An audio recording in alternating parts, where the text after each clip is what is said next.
My friends, welcome back to the channel. Cheers. Friends, cheers.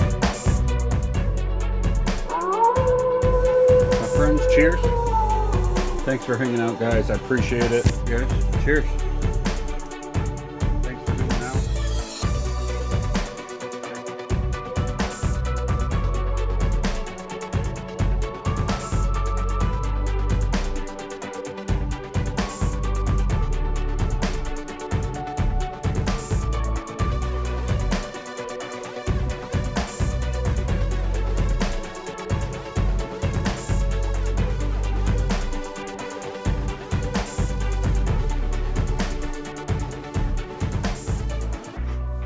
My friends, welcome back to the channel. I hope you all are doing well.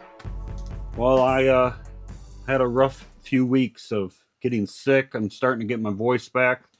I couldn't do any videos. My voice was bad and the coughing, but I'm ready to get back at it. We got a whole bunch of stuff we got to get to, and I'm behind on the ball, so I got to pump up a bunch of videos to get us caught up because I got my shelves full, so we got to go through it so I can put new stuff on the shelf. Cheers. So what we got here is a super cool stove. This is a Handy Gas Plant, and they were made in the 1930s all the way through the 1950s.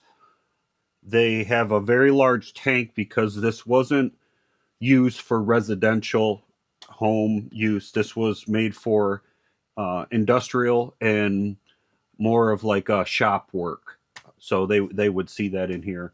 Some of the components here are cast iron. A lot of metal, very heavy. But back in the day, you know, this is the type of materials they used. They used quality, heavy duty stuff. So what I did is, I'll bring you around so you can see it. As I went through it, because unfortunately it had some surface rust on the tank, and I'm going to post some pictures up on the screen now, before and after. And I would have left it alone because the logo was pretty good. It had some wear, but unfortunately I didn't want the rust to penetrate through, so I had to redo it. I went with stainless steel fittings, so we'll see how that holds up with heat. The paint I used on this is all heat rated paint. We'll see how it works because this unit right here is around the range of 40,000 BTU. And this was known as the mighty roar of the stoves because it had that audible loud noise to it. Super cool piece though. Move this back so big. So what happened was this part sticks out further than the stove. And this fell over and hit this somehow, and it broke off. So I got that all welded up, and then I went over with some heat paint. We'll see how well it works. I mean, this is a very hot stove. 40,000 is no joke. As long as the pan, and this is the problem right here on most of them, is these rot out. And this just had some surface rust. I was able to sandblast that. I put some air in the tank just to check we haven't lost anything. But this is a cool, very cool stove. You don't see them too often. Mainly as they're hard to ship because they're so heavy. You know, it was a portable heat source, and that's what was cool about this. You could, you know, thawing pipes or any kind of shop or farm use. You know, it's kind of basically a mini powerhouse stove built for heat, not cooking. And I found that pretty interesting. It was built for heat, not cooking. But obviously you can cook on it. So now this is a 5-inch burner on these. And the big brother to this, I want to say, has the like a 7-inch burner, but I haven't fired this up yet. I've been waiting to get into it and to show you guys, and I'm hoping we're good. I cleaned everything out. I went through it. You have to be very careful with this part right here, and I'll show you. So you got to be careful with this because when you go to turn this on, it tells you on the top here, but there's like a preheat button where you turn it on and it only goes around to like here. So yeah, you just got to be careful with the dial here. And sometimes these are stuck and you want to make sure that it's free. I think on this one, I think mine was good.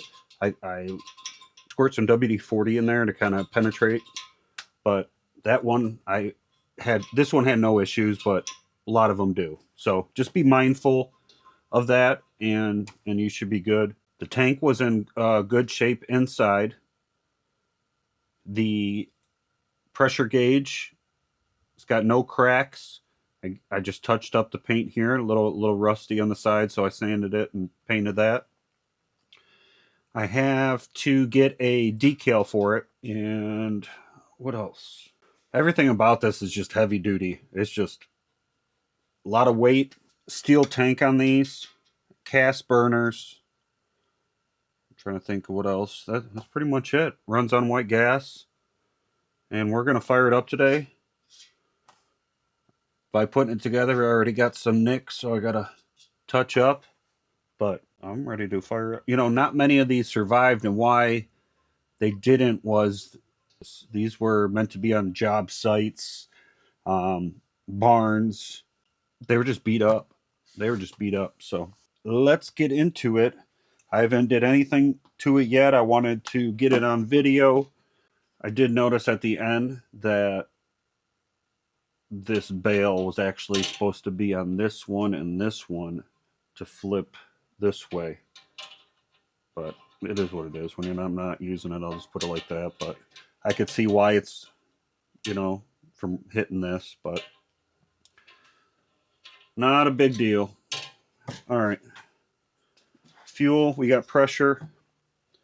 This is my first time lighting one of these, so I am not a seasoned pro. But if it's anything like other stoves and liners, this shouldn't be an issue. So what we're gonna do is turn this to the. Hold on. What do we got here? We got a loose fitting here, so let's see if we can.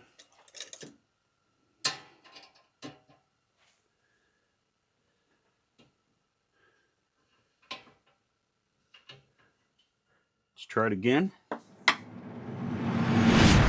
Nope, squirting fuel everywhere. So let's turn that off.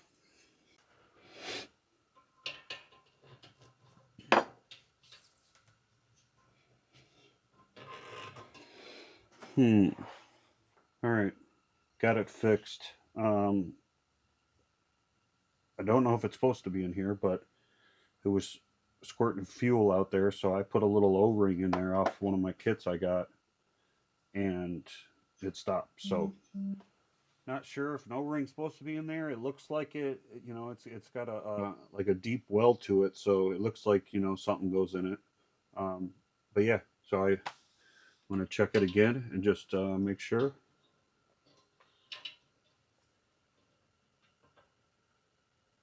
Looking for leaks here. We got no leaks. I got this valve on to the light position. This is off. And what we'll do is a little.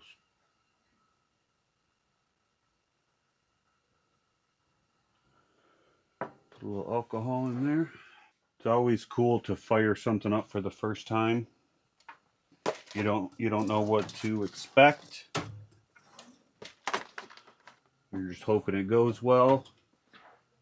If it doesn't, you're making good content. But I'm hoping this goes well because it fought me tooth and nail, and most of it was my fault. I didn't put it together correctly, so I took it back apart. And it's all these pieces, getting the right angle because they bow out and then connect here. I'm just going to squirt a little big generator on this. Is the flame still going?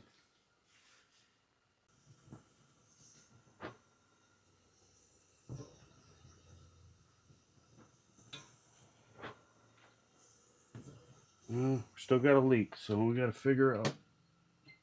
Turn it off.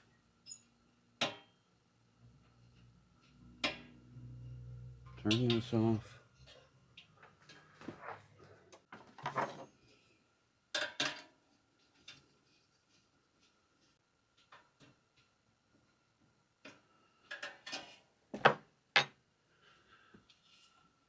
See if we can get it on this try.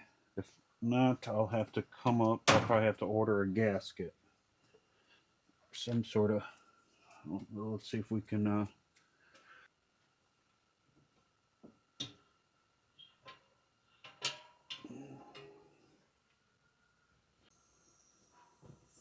Here we go. Still leaking.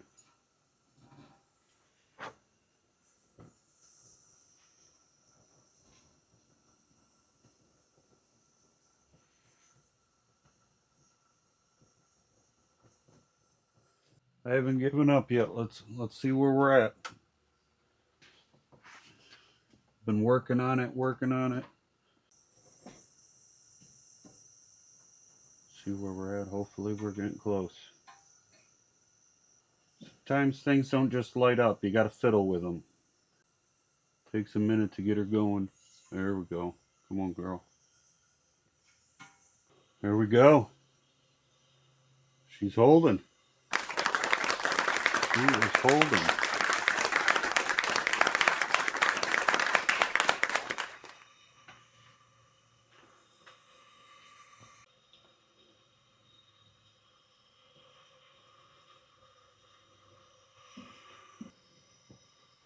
Nope, she's not holding no more.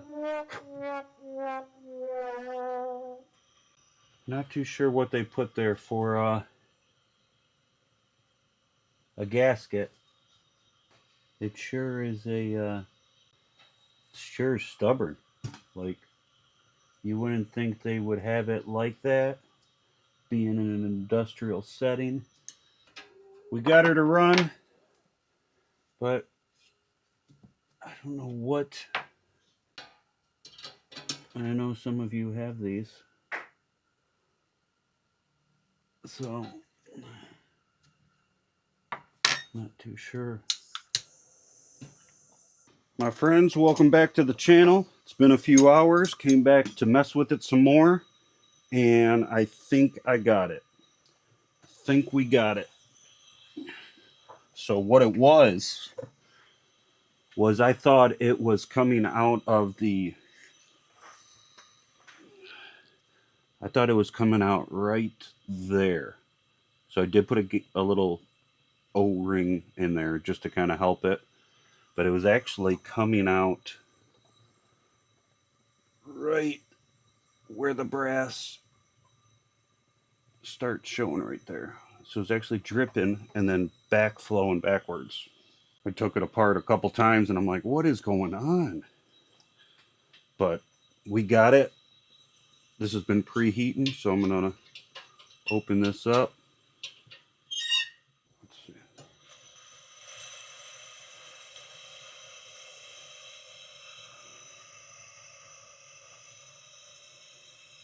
Look at that.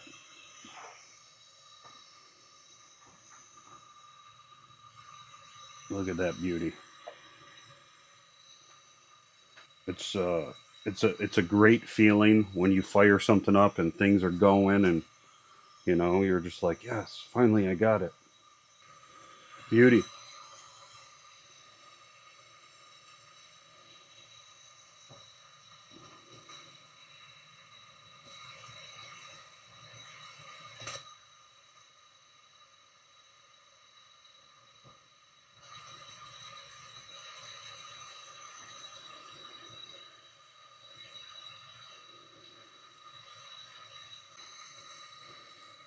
We got to baptize it, make a little bit of coffee.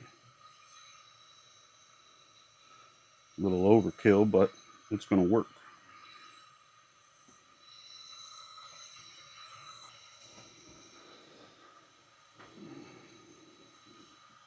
Glad we got it figured out. Now I did,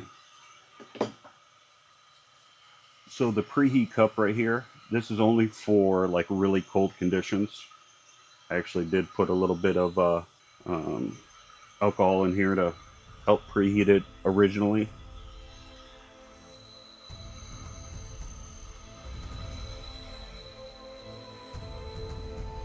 Everything looks good, everything's running good. Show you this. Let's see if we can